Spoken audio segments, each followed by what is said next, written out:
listening to all of my friends and neighbors. I also want to thank all these people for coming. It is still a free country. I can still get up and voice my opinion, and I'm very happy for that because it seems like we're losing a lot of our rights. I don't know about you, I would have preferred tonight being home in my recliner watching The Voice, but this is something that can affect my life, my family's life, for the rest of my life. It seemed like to me tonight there was a couple of things that have been pointed out, one being health issues, the other being, what am I trying to say here, my health and my, values is what I'm trying to look for. Toe tag part-timers. We now know, we have scientific-based facts that we have handed out to you that these CAFOs can cause soil problems, it can cause air problems. A lot of it depends on our proximity, how they dispose of the animal waste. We understand all this, but eventually what that leads to is the possibility of the soil, the food chain, and then eventually my life. And I'm real picky about my life, and I know most of you all are too.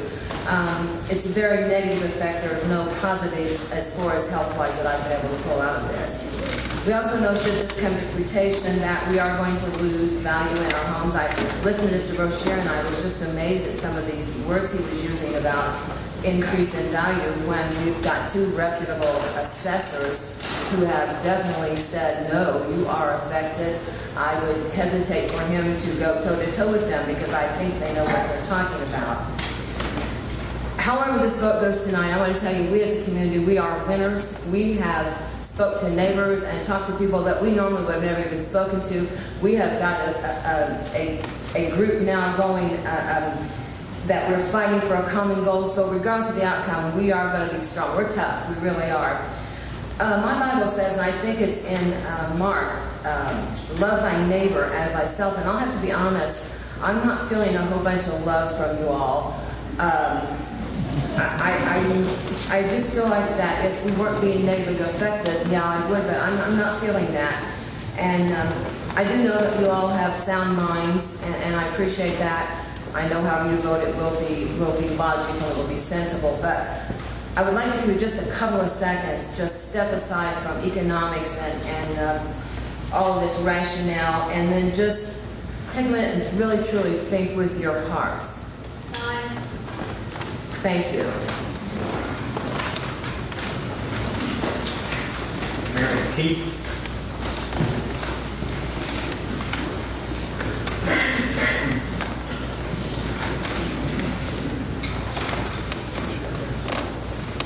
Hi, I'm Mary Keith. I live about 2 miles from the proposed CAFO. I've just recently, in the last 3 years, moved down here. I got married. My husband's family has had the home that we live in since the early 1800s. My daughter is 15 years old. She has cerebral palsy. With that goes many health issues. One of those is the respiratory issues, compromised immune system. This proposed CAFO is going to affect her very badly. Since we've lived here in a better environment than we were in, she has 1 year missed no school at all. That was the first year since the child has been in school that she missed no school at all. Now she misses maybe 1 day a year. Now with this proposed CAFO, I'm looking at, is she going to go backwards to where she's on tons of medication for asthma and bronchitis and whatever other respiratory diseases may go along with this, and be out of school all the time again? I beg you, please consider her when you make your decision tonight.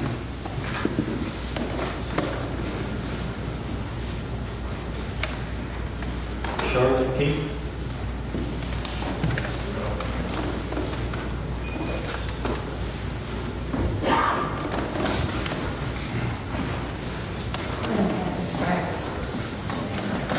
My name is Charlotte Helt.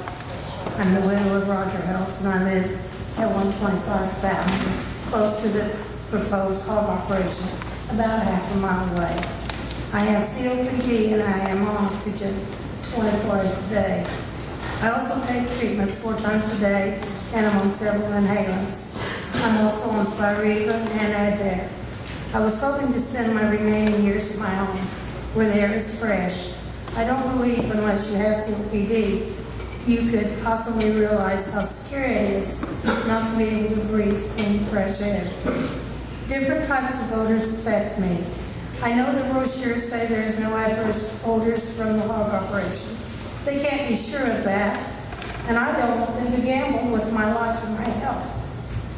The brochure's fact sheet says it's important for their children's future. We all have children and grandchildren. I doubt their children will be living where the hog operation will be located. My granddaughter and grandson does live with me. And the doctor has, this is off the sheet, but my doctor has already told me it's like I'm riding a rail. And says you're going to fall off of it someday. Well, I hope they don't put something in there. It's going to make me fall off of it sooner. And I really would appreciate your thoughts.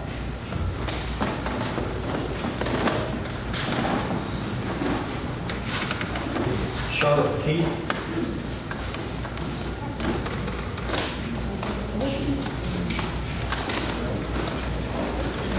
Tom Judd.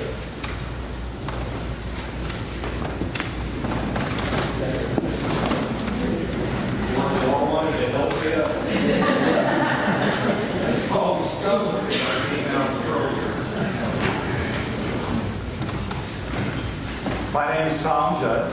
I live at 7275 North Base Road, North Vernon. I'm here representing my wife, Tina, who, along with her siblings, own land 1.1 miles from the proposed site.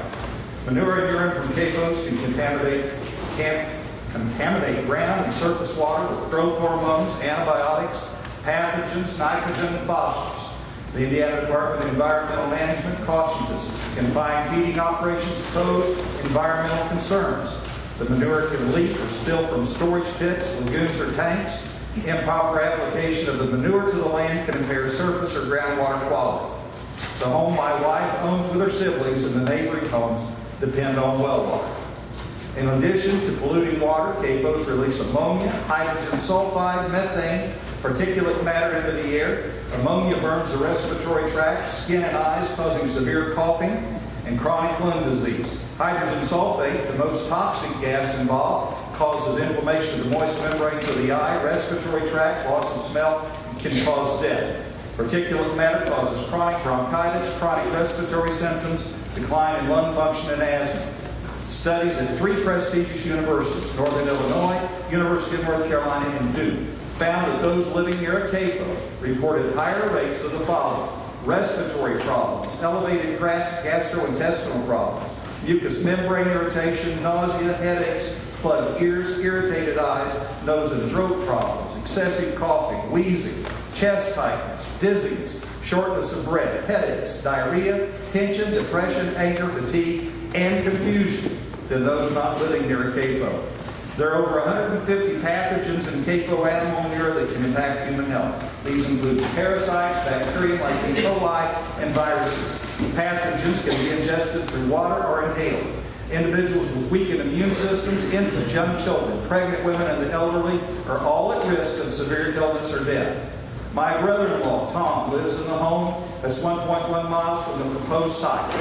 He suffers from diabetes, stage 3 kidney failure, emphysema, and chronic bacterial pneumonia.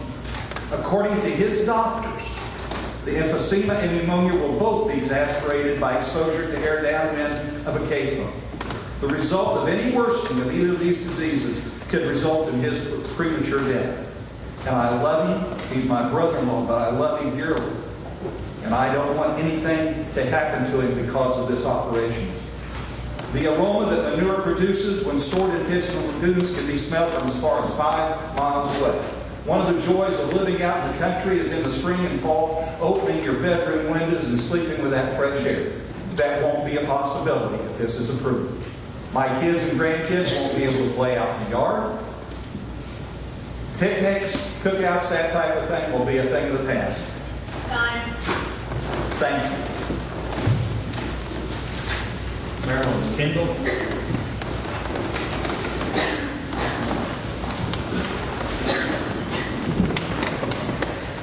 allergies here tonight to give a personal testimony. I grew up on a 10-acre farm and my parents raised hogs. When working with them, I'd sneeze, have itchy eyes, and runny nose. My allergies cause allergy-induced asthma, and the number of sinus infections and bronchitis and asthma attacks over the years increased. In the early 80s, my doctor sent me to an allergy specialist in Columbus for tests. After testing me, he told me he had been hired by the state of Indiana to test 100 hog farmers and their families for allergies to swine. He said that I was the most allergic to swine of anyone he had ever tested. I started allergy shots but discontinued those after 3 years. Instead of helping me, my body's reaction increased, and I experienced things I'd never had before, like hives, my body swelling up like Popeye, and an increase in heart rate and blood pressure to the point that I had to stick around the doctor's office for hours after my weekly shot just to make sure that I would be okay.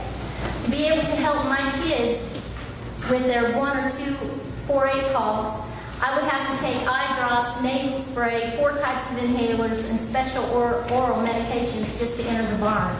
I cannot imagine 4,000 hogs in a confined facility within about 1.5 miles of my home. We lived downwind of the operation that would render me a prisoner in my own home, unable to garden and do things outside, unable to open the windows because there would be no fresh air. I've had to visit the hospital several times in the past for breathing treatments, and I would have to start all my medications again and be on insurance that I now have that's a $10,000 deductible. I'm retired, and I don't have the money to handle all those medications and doctor's visits. Now, if we wanted to move for health reasons, we have found that our property value would be decreased. Asthma without relief can actually cause death. According to the Asthma and Allergy Foundation of America, 30,000 people have an asthma attack daily. 5,000 visit the ER daily, and 1,000 of those are admitted. 11 people die each day from an asthma attack, and 4,000 do that yearly. I do not want to be one of those statistics. Thank you for your time.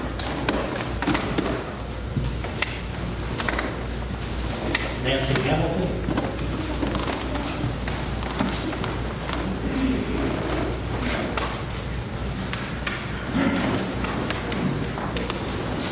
Hi, I'm Nancy Hamilton, and I live a 1/2 mile from the proposed site of the CAFO. I built a new home there 5 years ago where my late husband and I lived for 30 years before. My plan was to make a safe place and a comfortable place to live the rest of my life. I built a large front porch and have large flower beds that I enjoy working in. I enjoy sitting on my porch, and there's almost always a nice breeze from the southwest, which is the direction of the proposed CAFO. If you agree to allow them to build, I will not be able to enjoy my home anymore because the wind, 70% of the time, comes directly to my home, and it will smell inside just like it would outside. I have a copy here of my property appraisal, and I won't be able to sell my house and move as the cost of my home will depreciate about $40,000, which if I could sell, it would not make enough to pay off the home, what I owe on it, and buy elsewhere. I would be starting over with nothing at 70 years old. My husband and I started working, we have worked all of our life and contributed to the welfare of this county with our income tax. How will another CAFO benefit Jackson County? Do we need it in this county? Who benefits? How many will benefit compared to how many will be harmed? What is the value of one life? I beg you to make a merciful, godly decision. Do unto others as you would have others to do unto you. Thank you. Pat Cano. Good evening. First of all, I wanted to say that I live in Indianapolis, and my name's Pat Canola, but my maiden name's Cartwright. I'm the daughter of Bob and Hyla Cartwright. Having not been exposed to this whole situation before, I wanted to first say that the Brochures impressed me as very nice young people that have done their homework and seem like very good people. So that being said, I wish you success. I just don't want it to be in my backyard. I'm sorry. As many of you know, my parents, Bob and Hyla Cartwright, were certainly not perfect, but they were very intelligent, hardworking, and civically minded individuals. My mom did many charities in Jackson County and got the fifth graders to the symphony every year for 20 years, and my dad ran the pharmacy in Crockersville for 49 years. I clearly remember my dad telling me many times, there's only so much land on this earth, so if you have some, hang on to it. My parents emphasized that land ownership not only created revenue, but more importantly gave the owner a tangible presence in the local community through the payment of property taxes. They taught me that land ownership earns us certain property rights and protections. Plus, our opinion is valued in the community on decisions. My parents never taught me that my rights were more important than the rights of others, but they did teach me that my rights were equally important as those of others. With that said, I do believe that farmers have the right to pursue their own monetary gain, but it should not be at the financial and emotional expense of others. Why is the Brashears family's financial well-being more important than mine or that of other neighboring families? Like other neighbors, I stand to lose 30 to 40% of my home site property, which in my case translates to anywhere from $65,000 to $80,000. I own nearly 200 acres that are within a mile and a half of this facility. While most of this cropland, some of it is home site land. I also lose the possibility of converting frontage land near the CAFO into residential lots. At the current value, 1 acre lots will be worth approximately $21,000 each, and I could create 8 or 10 of these from the existing frontage. Thus, that property loss could be up to $200,000 for me. Of course, I doubt anyone really would want to create a home site a third of a mile from this facility if it's built. I have my childhood home and 2 rental properties within a mile and a half of the facility, and I feel strongly about the rights of those who currently or will someday reside in these properties.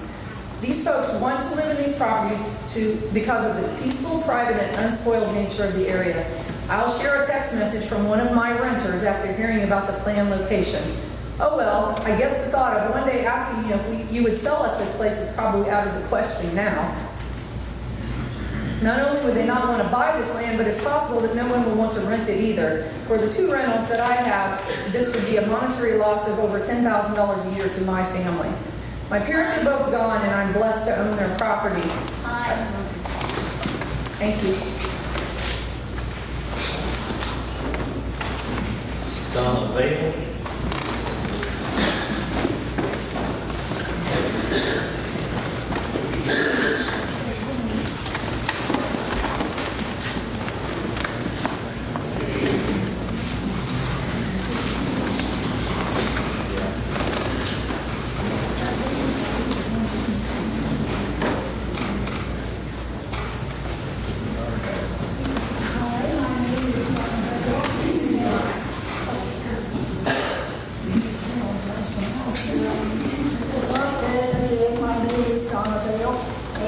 I live about a half-fourth mile from this proposed CAFO location, and my property is adjacent to the site, this CAFO site.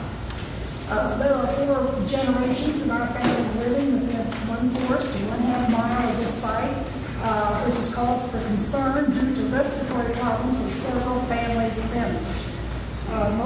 Most landowners understand the importance of protecting our living wildlife and our own personal health by providing clean air, clean water supplies, and the ability to go outside or open windows without being subjected to an increased number of flies and insects, contaminated air, and foul odors, which can lead to loss of quality of life. Running through my property is McDonald Creek, which is a vital source of water for wildlife living along the creek, which could be harmed by polluted ground and surface water. This contaminated water would be harmful to small mammals and fish living in the creek. This area also provides a source of food for my family, who pay for a hunting license and work to hunt and provide safe meat for their families. I own 2 family houses and 2 rental properties within 1/4 to 1/2 mile of this CAFO site. And based on the appraisal of the Walker's property and the assessed value of my property, of course, my property value, again, will be reduced by approximately 40%. which totals on all four properties approximately $73,000.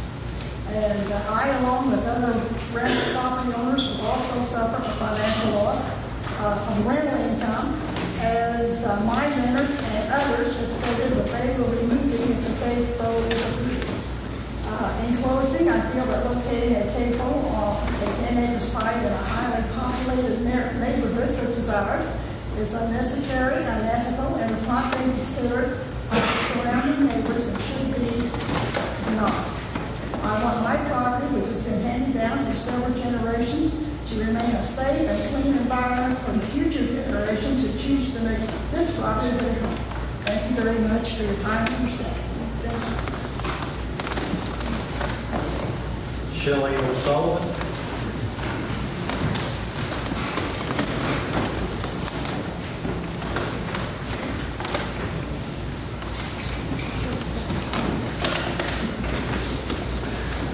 Hi, my name is Shelley O'Sullivan, and I'm one of the 4 generations of Donna Bell. I live about a quarter of a mile from the proposed CAFO. I'm against the CAFO because I have asthma and often have to use an inhaler for my condition. I also have lupus in my skin.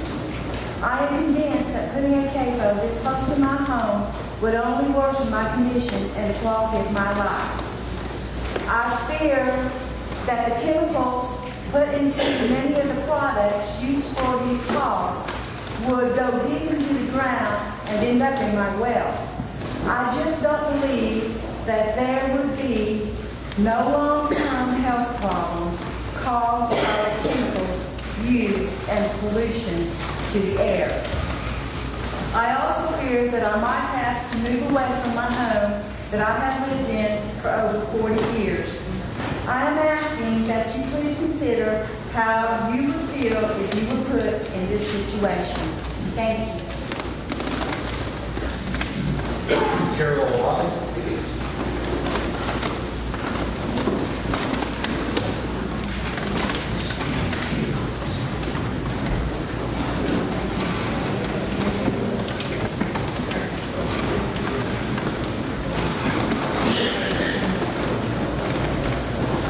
My name is Carol Otte.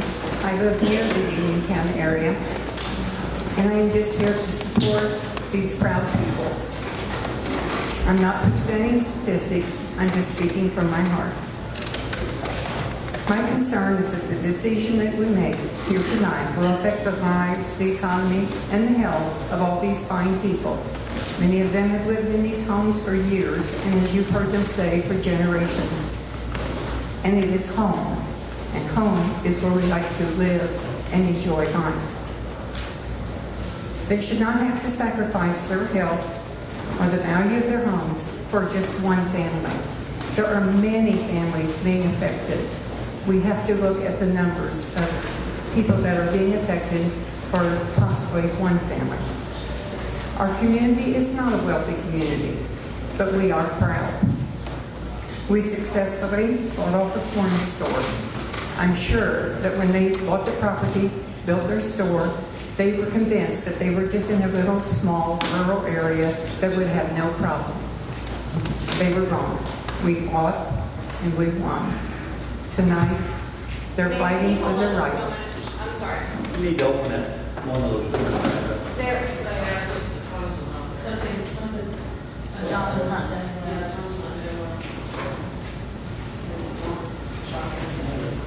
This is an open meeting, those people need to be allowed to be inside and in.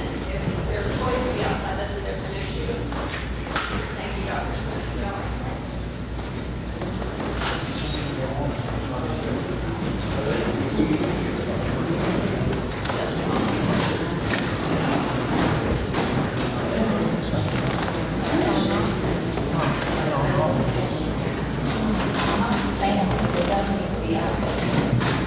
Please ask them to close the door.